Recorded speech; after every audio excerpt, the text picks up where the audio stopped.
Who was James Farmer Jr.? This 5-minute video is designed to explain an answer to that question. I'm Dr. Ben Voth. I'm the Director of Debate and Associate Professor here at Southern Methodist University. I have just published a book about James Farmer called James Farmer Jr., The Great Debater. And that is a further help if you want to know more about James Farmer than what we're covering in this video. If you know anything about James Farmer Jr., it's probably from the excellent movie that I would also recommend from Denzel Washington called The Great Debaters. That film came out about 10 years ago in 2007. But the simple and direct answer to who is James Farmer Jr. is that he was a major American civil rights hero. He was certainly, as historians would concede, one of the big four or big six, which is to say the 4 to 6 major individuals who led the American civil rights movement. What's important, and perhaps largely not understood presently, is that the origins of the American civil rights movement can probably trace more effectively to James Farmer than almost anyone else in the civil rights movement, and certainly even beyond Martin Luther King. James Farmer Jr. was born in 1920 on January 12th in Marshall, Texas, to James Farmer Sr., who was the first black PhD in the United States. James Farmer had the privilege of growing up at the universities where his father taught. One of the most important ones was Wiley College. I've got a little T-shirt here that I really like from Wiley College Debaters. And you can actually see in the lower corner there Melvin Tolson, the debate coach that taught James Farmer when he was a college student at Wiley College. Wiley College continues today to be a great HBCU here in the United States, teaching people how to debate the same way that James Farmer learned in the 1930s, as the Denzel Washington film explains.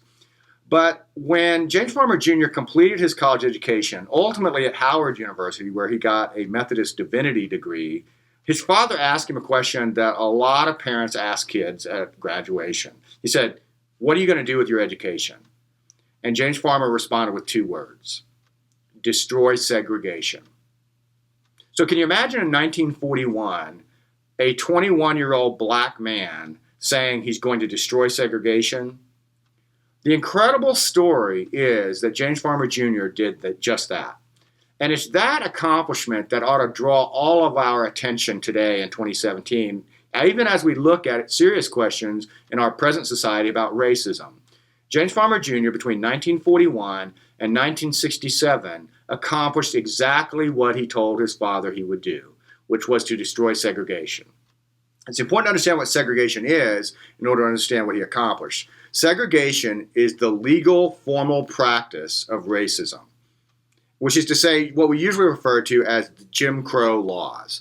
These are the institutionalized practices of racism that say, for example, there are colored and white water fountains, or you have to sit in a certain part of the bus, or there's black and white schools. All of these things and so many more constituted a vast legal structure that discriminated against African Americans and gave privilege to white Americans in the United States. But between 1941 and 1967, James Farmer Jr. raised up an army of 80,000 people, most of them college students, to destroy segregation in the United States.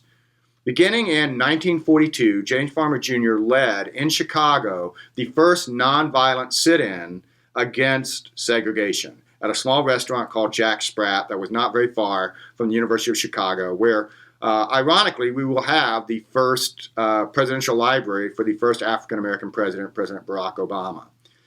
He and other University of Chicago students successfully desegregated that restaurant and went on through dozens of other facilities across the United States, primarily in the North, to desegregate. Farmer would later, in 1961, lead the famous Freedom Rides, which would challenge the federal government to honor its Supreme Court decisions about desegregation and interstate bus travel. Farmer would also help plan the famous March on Washington, where Martin Luther King gave his "I Have a Dream" speech. Unfortunately, Farmer couldn't be there because he was in jail.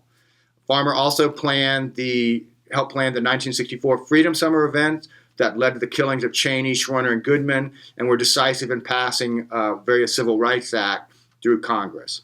So as you think about who is James Farmer, I hope in the future you now realize that he's a very important figure and worthy of our ongoing attention today as we deal with important questions of race. Thanks for your time today.